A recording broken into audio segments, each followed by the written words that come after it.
Hi everybody, thank you for joining me for today's video. My name is David. This channel is Damar's Coaching, and this is a weekly question and answer video I do every Monday. I'm answering questions from last Monday's video. Please go down below into the comment section, ask me anything you want. Come back next Monday, let me know what you think of my answer. I'm sorry if I missed your question, if I didn't understand it. Please ask me again. Rory did. Rory, you asked me again. Thank you. I missed a question last week. I don't do it on purpose. And sometimes I misunderstand people's questions, so just keep a dialogue. Keep asking me, okay? Okay, thank you very much. All I ask you guys, give me your locations, please. Let us know where you are, and please consider signing a petition called Stop Narcissistic Online Bullying. The link is down below, description box and comment section. Everyone in the world, follow it, say I support it. Thank you very much. I'd also appreciate you supporting this video. Thumbs up, subscribing to the channel, asking questions, share the video. Let's get into it. JR from Nashville, Tennessee. Hi, JR. So I met this girl recently and she was upset that I said I wanted to get to know her really well before anything sexual can happen. She asked me if I was attracted to her. She doesn't know unless you have sex with her. I said, of course, and that I wouldn't be talking to her if I wasn't. Because JR only talks to women that he's attracted to. Just kidding. She seemed okay with it, and then a few days later she asked me if I have a girlfriend. LOL, I can't win. Females of my age don't want to wait. You feel like blocking her. That sucks, JR. I know you're pretty young. You're meeting young females. You're meeting very toxic females. Where are you meeting them? Maybe consider where you're meeting these people. But I'm not saying she's toxic. She just wants to have sex sooner than you. You know, if this comes down to our values, and what are the reasons besides our values, right? Maybe I have more respect for my body and things like this. And I like to protect myself and I like to get to know who someone is, because sex for me is something that is through an emotional connection of some sort. And I don't want to have sex with strangers. I love myself more and all these other things, right? We have all these reasons. Okay. And so does it matter if she waits? Or does it matter that she respects herself and her body and she wants a deep emotional connection and things like this, right? So what you'll see when you're dating people, guys, everyone out there, you're going to see one of two people, black and white.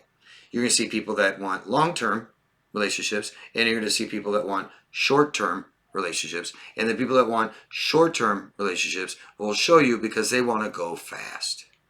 They want immediate gratification right now, and they want to go fast. And I'm not going to get into all the other dynamics or psychological things, but it's just simply she's not the person you want. Because it doesn't matter what people do that much. I care about who people are. I care about how they feel, what they need, what they want, what they value, what they believe in, things like this. And it seems like she's not very aligned with you.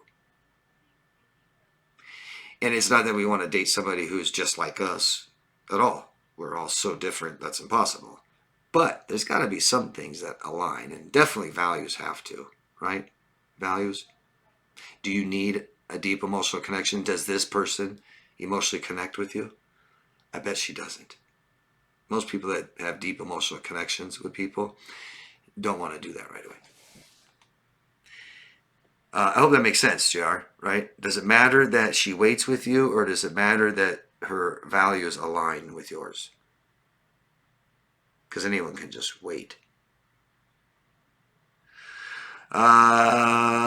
Reen Row Billiard 2262. Don't know where you're from. Let us know your locations, please.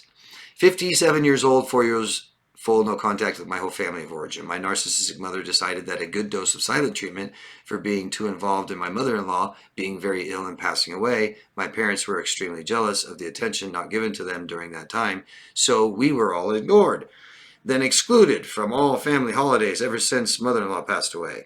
The final time they hurt me on purpose and then tried to state it was all done by a total oversight to the family, as they tell the story of how unreasonable I have always been, how I have always made life so difficult for everyone.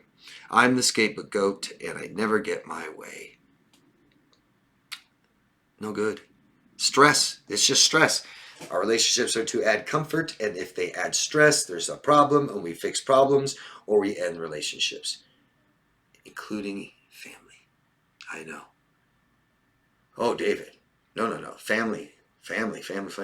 Yeah, toxic family, see ya. Keep toxic family around, keep other toxic people around. Period. Hey, Mr. and Mrs. Wright, I love you so much. Come meet my toxic family. Only toxic people keep toxic family in their lives. Period. You sparked me to make my meme today. Thank you very much. The meme was for you about a scapegoat. And it's something to the effect of turn scapegoat into a scapegoat. All a capital. The goat. You guys know what goat means? Greatest of all time. The goat. You're the goat of the family. If you're a scapegoat, if they scapegoat you, it's because you're the goat. You're the greatest of all time in the whole family. You're the best person in the family, and they hate you for it, and they're envious, and they're jealous of you. And it just means that the problem is them, and they don't like that. So they got to make the problem you. And the goat always says, yeah, sure, I'll take on problems. I don't care. Yeah. So show them that you're the greatest of all time, and show them, let them know. The only way to do that is to be gone. Escape. Be the goat and escape. Turn scapegoat into a scapegoat. And I'm sorry. That sucks. I won't put up with that shit from anyone. I don't care what your title, your role is. I decide that in my life. Right? We decide what roles are. We can't pick and choose family. I decide who my dad is. I'm 52. I decide who my mom is. Not someone who says it. Sir Natural, I am Martin. Hi, Martin. Good to see you. From Quebec, Canada. Speaking of self-awareness, I'm currently in a normal relationship with someone who is a very normal woman. No disorders whatsoever. How do you know? But because of my previous experiences, I'm not able to give myself away at 100% in the relationship. You don't feel great about it, but sometimes it feels like you're watching a movie. I do the actions, I say the words, but it's like if someone else has control. You might be dissociating. I know you said your specialist told you that. You say, I can feel love, but I have troubles to go beyond a certain point emotionally. I've been told by a specialist that it's a protection or dissociation since I've lived particular painful experiences. Martin has had a loved one, a girlfriend die in a car accident, and also a girlfriend take her own life. Awful trauma. I can feel love, but I have troubles to go beyond a certain point emotionally. I've been told by a specialist that it's a protection, a dissociation. Oh, I just read that. You're afraid you'll never be normal again. Well, hope not. I've seen normal people. I can't engage with someone at 100%. I get it. Like an invisible barrier. You're asked, what can I do about it? Talk therapy. Talk therapy, Martin. We go to a therapist that knows how to help you with this. And if you don't get better, then we go find a different therapist. Or coach or whatever. But everybody can heal from this. It's obvious you've been hurt a lot. Sounds like trauma, Martin. And it takes time, but we also have to do what it takes. Not just wait. So, and I know you're seeing someone. That's great. So let them know what you're telling me and tell them this needs to be fixed. You can ask them how they plan on doing that. So talk therapy is number one. In that, you know, when I coach people, I give them exercises to do. I make suggestions for them to do in long-term, daily, things like this that help. But talk. That's how we heal from our past and heal from trauma. Talk to your partner and let them know how you feel. Okay, Martin, never stop communicating with people. Thank you. Alex from Scandinavia. Hi, Alex. Navigating my non-existing relationship to my borderline mother. Yes, the lady with all the books on narcissists. I had a pretty chaotic childhood, but my mother managed to function as a grandparent until my oldest child turned 10. Then all hell broke loose. She just could not handle someone. She could not handle your son. So your mom has been a grandma so far, a good one to your son. Now your son's 10 and your grandma's lost her shit, her ever-loving mind. And you said because he's becoming his own individual with his own preferences. You're baffled how a person can snap like that. Did my son play the role she wished? Did my son not play the role she wished anymore? Well, I don't know about that, but it sounds like she can't control him, doesn't it? Control and power. She can't control her life. She tries to control others. She's narcissistic and puts herself first, even before children and grandchild, right?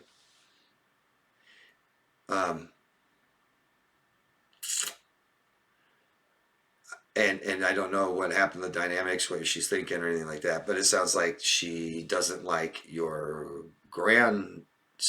son not being exactly who she wants him to be.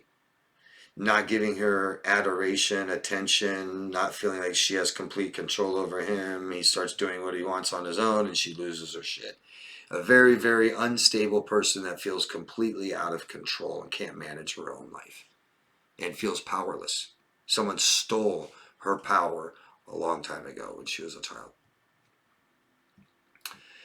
Real Rodriguez, healing family from California. Good to see you again. Hello. My little ones and I are for sure a living example of your help in our healing and growing. You mean a lot to us, and my friends and family have subscribed to your channel since I shared with them who the first person in our healing journey was. God bless you always. Hopefully one day I can buy you a tequila as well. LOL. My therapist is going to start EMDR in my next session. What do you think of it? And can you explain it in your best way possible? Thank you. You're a badass in the most positive way. You're awesome. Thank you so much. Thanks for making me smile today. That's really nice. And I'd love to have that tequila with you. EMDR. Eye movement desensitization and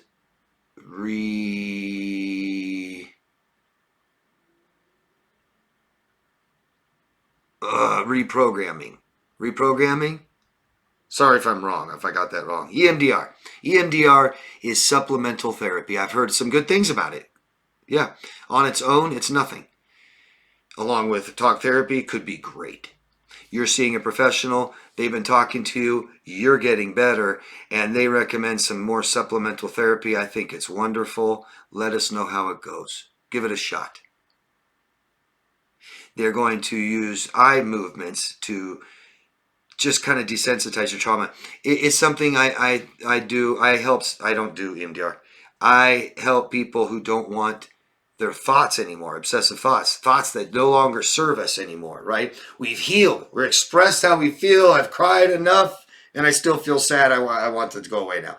I have processed enough. I understand and learned, but it's still kind of hanging. I want it to go away. These kinds of things. I don't want to think about the relationship anymore. I understand it. It doesn't serve me any longer. And it just keeps coming up and coming up and coming up. Okay, got it. As long as we've talked, we've processed, we've healed, we've recovered, and I just want to get rid of this residual crap. That's what that's for. It's great. Yeah, I hope it helps you. Let us know how it goes if you don't mind. Please. Thank you. Hello, David, Ohio here. Hello, Ohio. Rory, would you please talk about selective awareness? It was missed last week. I'm sorry I missed that question. I remember you asking. I don't know what happened. I made a mistake. It's a term I use, okay? Now, I don't want to get it confused with selective attention. Selective attention also can be called selective awareness. It's exercise to be used to increase mindfulness. Mindfulness is awareness of what we're doing. A lot of people that are traumatized, autism, we get oversensitized. And I was talking, Emily is a supporter of the channel, and Emily has been asking lately about this very thing here. And, getting sidetracked and can't pay attention and can't remember what I was doing and forget and all this stuff. Okay. Oh, stress over time, stress chemicals makes everything work well, like memory and attention and focus and all this stuff. But over time makes everything work badly. And now we can't be very aware of what we're doing anymore. And we get easily sidetracked and focused from too much sensitization and things like this. So that's what that term is for. I use selective awareness as a term for someone who lacks mindfulness, who lacks total self-awareness. It may be called denial. It might be called cognitive dissonance, but it's someone who's a total asshole and knows that they're being a total asshole, but doesn't want to face it, look at it, doesn't care, address it. Selective awareness. Well, I didn't know it was causing you that. Why didn't you tell me? Yeah, right. Yeah, I didn't know. Yeah, that this bothers you. You know, it's like, yeah, you did. Yeah, I know you're a narcissist, borderline, aren't aware of shit, don't know who you are and everything. Yeah, but you're not blind. Okay? You're not a total idiot, just kind of an idiot. You know what's going on. You know what you did. No, I don't. No, I don't know. That kind of shit. Acting stupid. Selective awareness. Thanks, Roy. John from Brazil. Hello, John. Question. Can you explain with more detail why self-love is essential to have a healthy relationship with other people? And the reversal. Why people who have toxic shame, hate themselves, are incapable of loving someone else. And being loved. Don't forget that one. As simple as possible. First, I believe that love includes, with maybe other things, there might be more. Love means unconditional care. Unconditional care. If I didn't get enough unconditional care growing up, I didn't get enough love.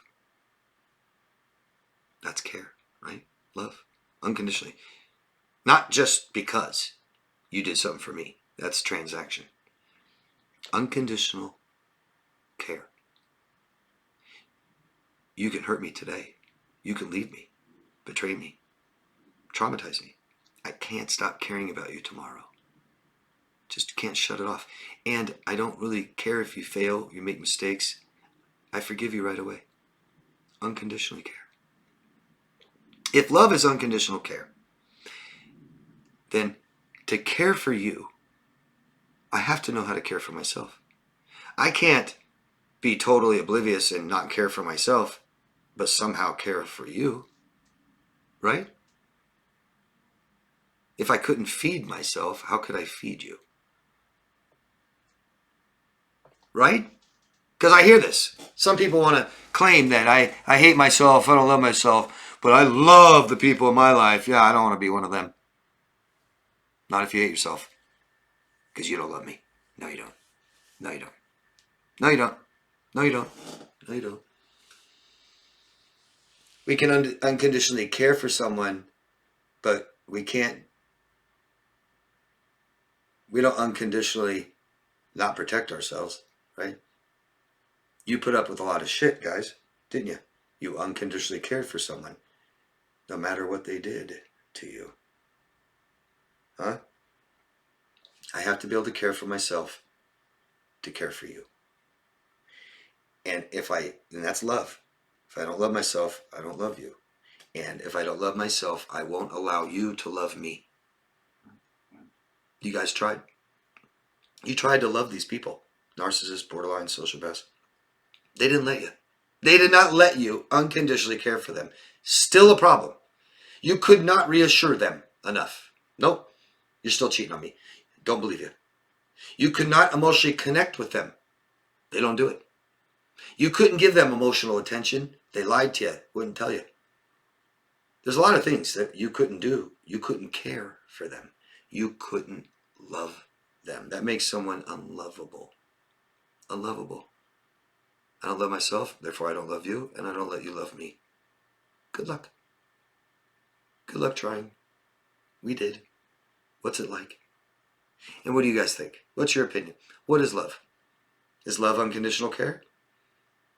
Can I hate myself and love you? Could you love someone who hates themselves? Toxic shame. Did I make sense, John? You guys understand my opinion? My side of it? Thanks. Oh, there's Emily, Speak of the Devil. Hello, Emily from South Africa. I hate it when you ask somebody a question and they don't look at you and answer your question to someone else and they continue with the conversation and they don't even look at you or acknowledge you. Okay, next question is from... Just kidding. Yeah, that's some bullshit, huh? Gosh, Emily, best advice I can give you, man, is stand taller, be louder, call them out. Hey. I'm not here. I don't exist. You're answering them. Are you telling them? Why are you telling them? Tell me. I ask you. Or You could try not so aggressively and abrasively. Little bits at a time. Try. I can tell you to just walk away, screw people like that. But you know what? People aren't perfect. And that person may value respect and kind of forgot it for a second. I don't know. If you see a pattern of this from this particular person, I wouldn't try anymore. But we got to start being louder, man. We got to start being more louder, more assertive. And we just start small, and each step goes okay. It's not bad. It's okay. They didn't bite my head off. They didn't shoot me. They didn't threaten me. They didn't run away. I didn't lose them just for standing up for myself a little bit. And those little tiny steps we take, as long as nothing goes bad, it gets easier and easier and easier. We just got to push ourselves, Emily. Ask yourself really what you're scared of. Okay? Hi, David. Jean from Brazil. I don't know if it's Jean or Jean. Is it like Mean Jean? Let me know. I'd like to know. I've been separated from a borderline for almost 2 months, and I've been taking care of myself. I'm still very anxious and smoking a lot. Mainly treating my alcoholism, which was a key piece for me to fall into the Hoover in other occasions. I've been exercising because you gained weight. You're on vacation, so you've reconnected with friends, and you've been spending time alone. And these moments are still difficult. I think about her a lot, whether it's the good or bad times. It's incredible how I can't avoid it. Does this go away with time and self-care? If so, how can I alleviate this pain during this period? So, what are you doing, right? It's about what we're doing. It's not just time. You guys can wait forever for emotional trauma. We don't heal in time. We have to do something. Number one is talk. Talk. Number one is talk. See a professional that knows how to help you, give you the right suggestions, give you exercises to do, who's there for you, who has your back, who's available.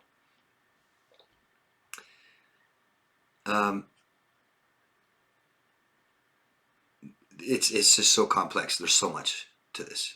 You're asking me how do I help my clients heal from trauma. There's just so much. We got to make sure we have better sleep. You're suffering from anxiety. That's going to make it worse. Anxiety always comes with depression. We probably have some depression, things we need to talk about. It's good you're going out with friends. That's great. You're doing good things, but we need to talk to somebody. We need to hire somebody who can help us, okay? We need it. And if we need this much help, we need that much help. And we can't just get this much help from somebody or just do it later or never. We need it. We have to get it. We have to give it to ourselves.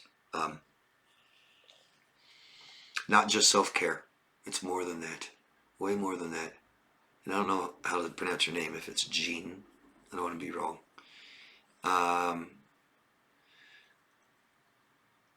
How can you alleviate this pain during this period?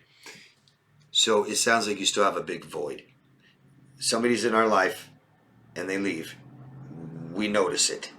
They take up a lot of space and time. You have someone toxic, like a borderline narcissist. Oh my God, they're like all over you, and they're intertwined and meshed, and they're just, yeah, it's like your whole freaking life. You gotta just peel them off of you.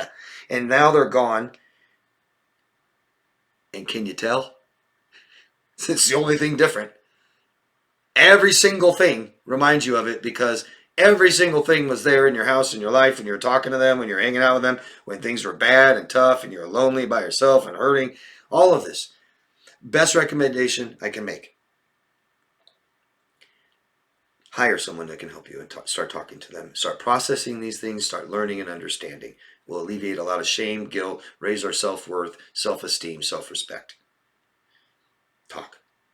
Make as many changes as you can. Go on vacation. Get out of the place. Change your house. Change your appearance. Change all this stuff. And fill the void. A lot of people fill voids with exercise. A lot of prisoners go to prison, have addictions, can't do their addictions anymore. They exercise. They get into good shape. Fill this void up with all the space and time you have available now. Sounds like you may be doing a little bit out with friends, but know exactly what you're filling this void up with. Start thinking about what you want in life. Okay, so we talk to someone and heal and process from the past, understand it. That way our brains can move forward. We want our life to be non-stressful now. Have somebody talking to you about your relationships and things that you're doing now that make you feel better. We need better sleep, we need to eat better, things like this. Figure out what you want. That's our future. Now we start looking at that more. Figure out what you want and figure out a way to get that. And start doing little things every day to help you get it. No goals. Screw goals. Goals are a setup. What do you want? How do you get it? Okay? Just some pieces of advice. But like I said, it's very complex. There's so much to it. More than I'm going to sit and tell you right now. Thanks. Motown Girl from Detroit, of course. I changed my phone number and blocked on social. He sent me letters in the mail that I do not read. He knows my address, so I guess that means I didn't go completely no contact. No way can I move. Question, should I have saved the letters and mailed them back to him? Doesn't matter. Doesn't matter what you do. What matters is that you protect yourself and how you feel. I know what you're asking me. I don't know him. I don't know if that would be better to get rid of him by sending them back. If it's been a long time and he's doing this, maybe try that. Here's some advice. Throw them away. Don't look at them. Don't read them.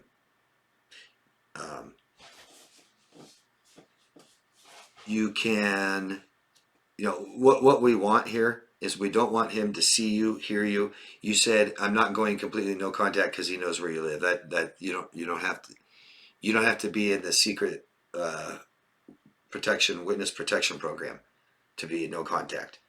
As long as you're not contacting him, fine. You don't have to be living somewhere else. But we want him to get a life and him to not see you, hear you, know anything. So I know you blocked on social media just in case he's checking with other accounts. Don't post anything for a while, okay? What we're doing is we're sitting quietly as if we're dead, and we're just waiting and waiting and waiting for this obsession to stop, which means that he gets a life. We hope that someday, something good or bad happens in his life. He gets a job or gets fired or he gets a new girlfriend or something like that, right? That's kind of where we're going. If it doesn't stop after if it continues bad after 6 months, you might want to consider going the legal route. And that's filing police reports and hiring a lawyer and ask them what to do. They'll give you the legal advice. Okay? Usually it stops.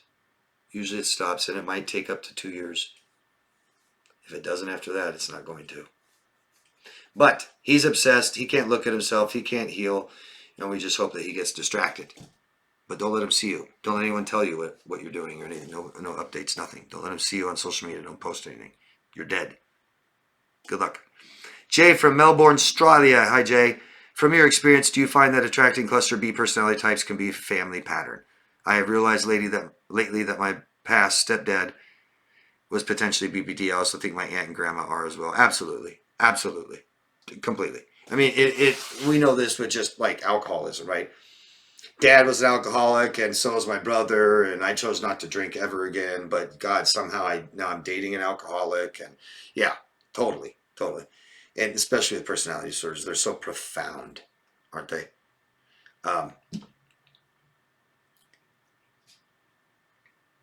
We learn, since I'm a man, I learned what a woman is, and a mother, and a wife from mom. And she also taught me what marriage and love is. I'm going to meet someone like my mom. I'm going to date someone like my mom. It's just real common. We do that. Freudian psychology. Yeah. My mom is a borderline. So she just completely loses her mind, puts herself before me, and I have to comfort her. Now who am I going to date? Borderline. Yeah. I also raised my children just like my parents raised me. We raise our children the way that we were raised, just like it. We try to be a little bit better, a little bit different, a little bit better. We try to be. And that's how most of us are. So if I raise my child just the way that my parents raised me, my child could even turn out like my parents. Amazing. Turn out like me. Total cycles. It's like a bag of tools that we need to raise children the best way possible. And everything that happened in the parents' childhood that they haven't healed from, you just keep taking tools out, right? Until you only have this many tools, and that's all you're going to get. And so you don't really know that you're missing all this other stuff, and you're just going to continue the cycle. And so stepping away from my family and getting help and healing from this and understanding what I missed so that I can give it to myself now and also give it to my child to break that cycle. Okay? Answer is yes. Good to see you, Jay. Dan from Dublin. Happy New Year. Hope you had a great Christmas. Thank you, Dan. You too. I just wanted your advice on dealing with trolls. Now that I've started my own channel and my videos are gaining more popularity, sadly, this is also leading to more negative and unhelpful comments. I'm just wondering how you deal with them. Well, it's getting more popular. I'm sure it's not just by negative, it's also by positive. I hope you're getting some good comments. So, I don't know. I haven't figured out what you can do about them. Not much.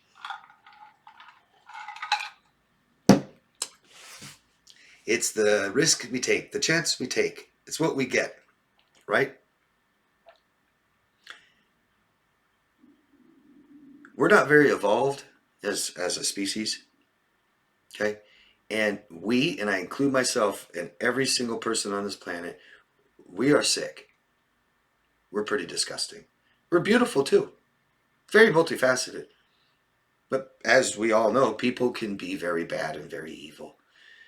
And unfortunately, with the internet being so available to everyone, people that have no lives, that hate themselves, that have no control, power, agency over themselves, who don't value respect, who have no life, they're going to be on the internet and they're going to troll people. And they're going to waste their lives doing that. And I think that's great. What else would you rather them do?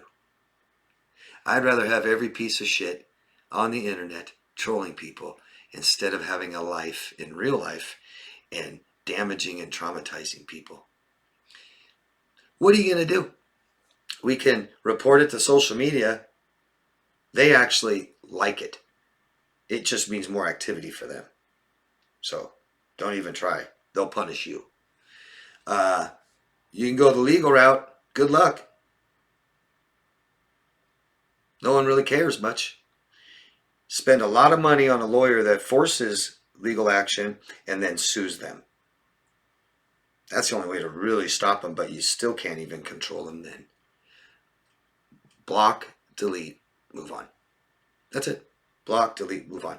Don't react. Don't give. Don't invest. Don't look at it. Don't read it. Don't tell anybody. Don't leave it there. Just block, delete it, move on. Just keep doing that. And if you get more popular, you'll get more trolls. That's the way it is, Dan. And they say if you got haters, you're doing something right. If what you do makes them freak out, make them scream. And I'm sorry. Believe me, I'm sorry. I have my own crap that I have to deal with all the time, from sick, toxic people that are obsessed with me and they're envious of me. I don't care. It doesn't really bother me much, to be honest. It's happened for 8 years. Could care less. It bothers me when I see them do it to other people for some reason, but not to me. And I'm sorry it happens. There's not much you can do. Yeah, don't let it in your life. Don't invest. Don't give them not a single more second than just the comment they leave. Who cares? If they don't get a reaction from you, they usually stop. Thank you, everybody. That's the end of it. I'd appreciate a thumbs up. Subscribe to the channel. If you can support this video, that would be the best way. Sign the petition. Love yourself first. Have a beautiful week. Bye, everybody.